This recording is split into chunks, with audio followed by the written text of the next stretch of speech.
Hello student. आज हम लोग हिस्ट्री का second chapter from trade to territory the company establishes power, व्यापार से साम्राज्य तक कंपनी की सत्ता स्थापित होती है। इस चैप्टर को देखेंगे, इसको समझने का प्रयास करेंगे।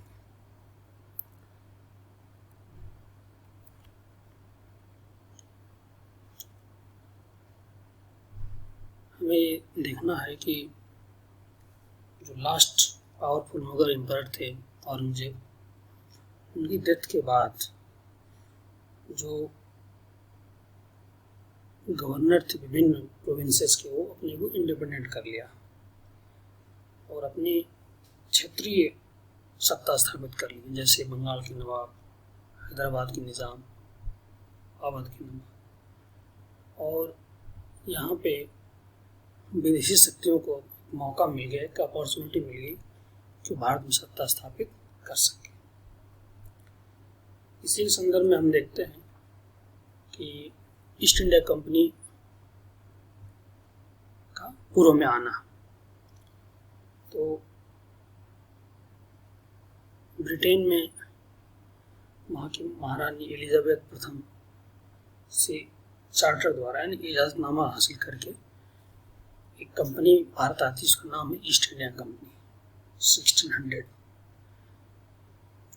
में इस्टेब्लिश की जाती है इसको। और इसका काम क्या है? चीप रेट पे एक सामान को खरीदना और यूरोप में हायर प्राइस पे इसको बेचना। इस प्रोसेस को हम लोग मार्केंटाइल बोलते हैं, वाणिज्यिक एक्टिविटीज। इसके अंतर्गत कॉटन और सिल्क का इंडिया में बड़े मार्केट है जो कि यूरोप में बेचा जा रहा है। साथ ही साथ स्पाइसेस में पीपर, क्लोव, कार्डामोम एंड सिनामोम, ये भी बड़ी डिमांड है इन सबका। साथ ही साथ जो कंपनी के ऑफिशियल्स हैं वो व्यापार कंपनी के साथ रहते और भी पावरफुल हो गए हैं और भी वेल्दी हो गए हैं, उनके पास और भी धन आ गया है। उसका रीजन ये है कि वो खुद निजी तौर पर व्यापार कर रहे हैं। इंग्लिश कंपनी है, उसको इंग्लैंड से तो कोई कंपनी कम्पीट नहीं कर रही है, लेकिन यूरोपियन कंपनी जैसे फ्रेंच, डच, पुर्तगीज से कंपटीशन मिल रहा है। और देखा जाए तो ब्रिटेन की जो नेवल फोर्स बहुत पावरफुल रही है, तो उसने इस कंपटीशन में, इस क्लैश में अपने आप को एस्टेब्लिश कर लिया, अपने को विजिट कर लिया, विक्ट्री दिया और वो एक छत्र व्यापार करने में सक्षम हुए। East India Company begins trade in Bengal. देखा जाए तो भी ईस्ट इंडिया कंपनी का जो व्यापार शुरू बंगाल से शुरू हुआ है। इन 1651 first English factory was set up on the bank of the river Hooghly, and first factory was opened up at Surat in 1608. ध्यान रहे, सूरत में तो पहली फैक्ट्री खोली गई थी, लेकिन इस्टेब्लिश की गई थी वो हुगली रिवर कोलकाता में। औरंगजेब ने इसके लिए एक फरमान जारी कर दिया, किस लिए? Right to trade duty free, यानी बिना टैक्स दिए भी व्यापार कर सकते हैं।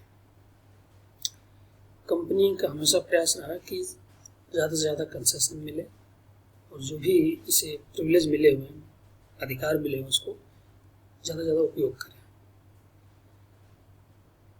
हालांकि जो right to trade duty free में जारी की गई थी वो कंपनी के लिए जारी की थी, लेकिन जो ऑफिसर्स थे कंपनी के, उन्होंने उसका मिसयूज़ किया और इन पासेस को अपने प्राइवेट ट्रेड के लिए उपयोग किया, जो कि कंपनी के नाम पे व्यापार करते हुए अपने लिए धन इकट्ठा कर रहे थे। Soon, because of private trade companies suffered and went into losses. So, for this anomaly, British government made strict rule. इससे कंपनी को नुकसान होने लगा और इसने प्राइवेट ट्रेड को बिल्कुल बंद करने के लिए आदेश जारी कर दिया। और यही डिमांड आगे चलकर बंगाल के नवाब और कंपनी के बीच टेंशन का कारण बना। औरंगजेब के डेथ के बाद बंगाल के नवाब जो उन्होंने अपना स्वायत्त सत्ता साबित कर लिया और उन्होंने कंपनी को कंसेशन देने से मना कर दिया, refuse to grant the company concession. और उन्होंने बंगाल के ट्रेड को जो लेस प्रॉफिटेबल बनाए गए थे उसको खत्म करने का प्रयास किया। British wanted the duties to be abolish but Bengal Nawab refused. British company चाहती थी जो भी टैक्स लगाए जा रहे हैं, ड्यूटी लगाए, उसको हटाया जाए, लेकिन बंगाल के नवाब ने उसको मना कर दिया। ब्रिटिश ऑफिसर्स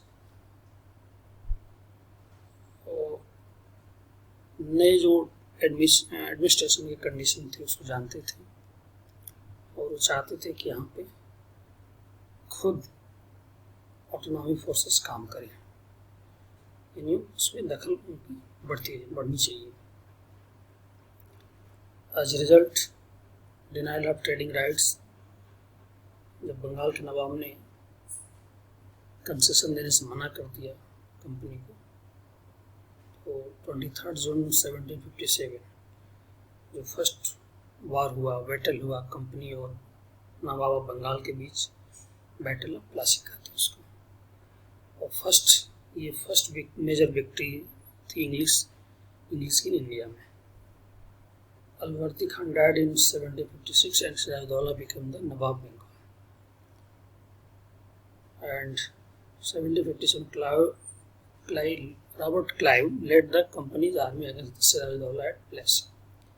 तो प्लेसी में बैटल हुआ, उनमें दो पक्ष थे, एक तरफ बंगाल के नवाब और दूसरी तरफ रॉबर्ट क्लाइव के नेतृत्व में ब्रिटिश आर्मी। हालांकि इसका रिजल्ट ये निकला कि सिराजुद्दौला जो बंगाल के नवाब थे डिफीट हुए। उसका मेन रीजन था कि जो उनका जो विश्वसनीय कमांडर मीर जाफर था, उन्होंने ब्रिटिश का साथ दिया और उन्होंने लड़ाई नहीं। Mir Jafar was promised by Clive ने उनको प्रॉमिस किया था, वादा किया था कि सिराजुद्दौला के बाद आपको नवाब बनाया जाएगा। As per deal Mir Jafar become the Nawab of Bengal. जो डील हुआ तो उसके अनुसार उनको बंगाल का नवाब बनाया गया और सिराजुद्दौला को असैसिनेट कर दिया गया, हत्या कर दी गई। But he was the nominal head of the Bengal and the actual power remained in the hand of British. Mir Jafar के नाम के नॉमिनल हेड रहे बंगाल के और वास्तविक सत्ता ब्रिटिश के हाथ में थी। अगला हम लोग देखेंगे, प्लासी में डिफीट के बाद सिराजुद्दौला वाज असैसिनेटेड, उनकी हत्या कर दी गई और मीर जाफर को बंगाल का नवाब बनाया गया। लेकिन Mir Jafar a puppet in the hand of British. पहले पता है पूरी केवल सत्ता ब्रिटिश के पास थी, न कि इनके पास थी।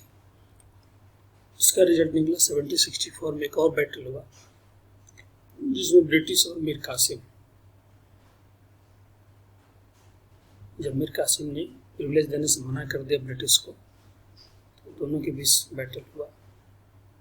और मीर कासिम तब आया जब मीर जाफर की जगह मीर कासिम को बंगाल का नवाब बनाएंगे, उनसे भी प्रिविलेज मांगा गया लेकिन हो नहीं पाया।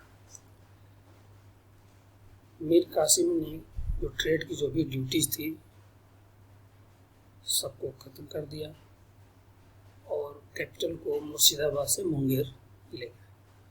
But he was against the interest of the British and they declare war। वार की घोषणा कर दिया और मीर कासिम और सिराजुद्दौला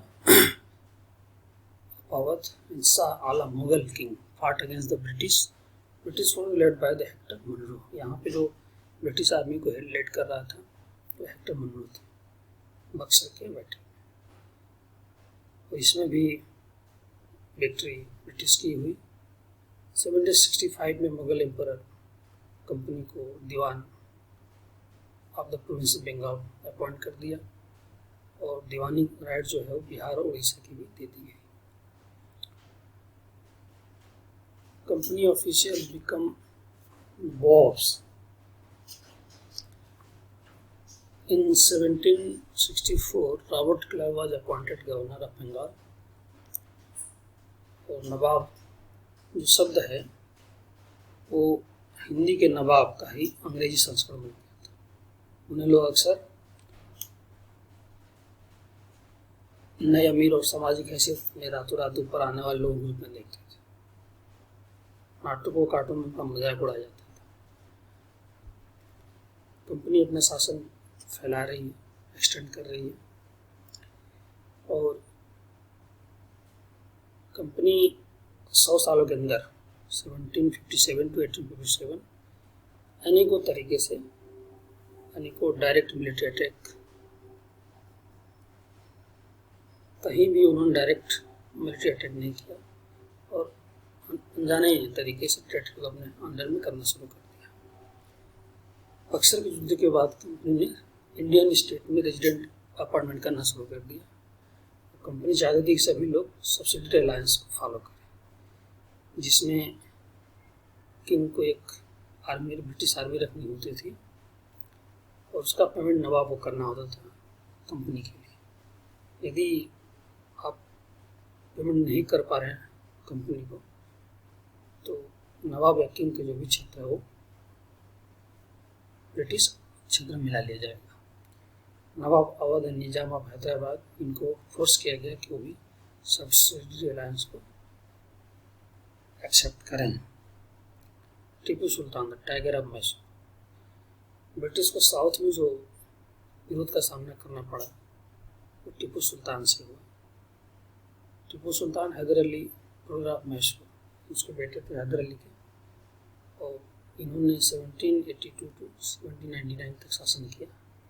इन्होंने फ्रेंच मॉडर्नाइज आर्मी का हेल्प लिया और फॉरेन डेलीगेट्स को भी अपने यहाँ बुलाया, अपनी हेल्प के लिए। ब्रिटिश और मैसूर के बीच टोटल एंग्लो मैसूर वार जिसको बोलते हैं 4 वार हुए, 1767, 1769, और ये सभी में इन 1799 में British won the battle of Srirangapatnam against Mysore, last war था इनका, और इसमें टीपू सुल्तान मारे गए और उनके कैपिटल श्रीरंगपट्टनम पे कब्जा हो गया ब्रिटिश का। ऐसे ही इंग्लो मराठा वार हुआ, उसमें भी जो पानीपत का जो वार हुआ था 1761, जिसको थर्ड बोलते हैं, इसमें जो मराठा थे विभिन्न वेरियस स्मॉल डायनेस्टी, छोटे छोटे वंशावली में बट गए, जिन सिंधिया, होलकर, गायकवाड़ है, भोसले, इनकी बीच में 3 वार हुए और दोनों बहुत ही डिसिसिव वार थे। इसके बाद पेशवा को हटाकर और उनको नॉर्दर्न इंडिया में भेज दिया गया पेंशन के तौर पे। अब कंपनी पूरे साउथ के भिन्न तक अपना कंट्रोल कर लिया था। कंपनी ये क्लेम करती थी कि वो पूरे वर्ल्ड में, इंडिया में सर्वोच्च है और उसका काम है कि वो सबके देखभाल करे, उसको आगे बढ़ाए, जो शासन नहीं कर पा रहे खुद शासन करे। तो सिक्योर किया उसको अपने तक।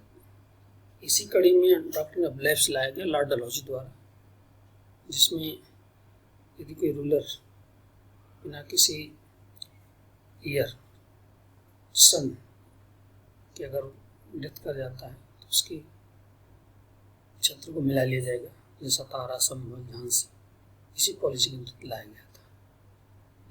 तो ब्रिटिश एडमिनिस्ट्रेशन के अंतर्गत वारेन हेस्टिंग्स ने कंट्रोल किया पूरे एरिया, प्रेसिडेंसी, मद्रास, बॉम्बे, और सेपरेट सिविल और क्रिमिनल लॉ को कोर्ट को बनाया गया कलेक्टर के सुपरविजन में। New law compiled by the mufti Brahmin religious interpretation. तो सबको मौका मिला इसमें और इस तरह ये कंप्लीट हुआ। Thank you.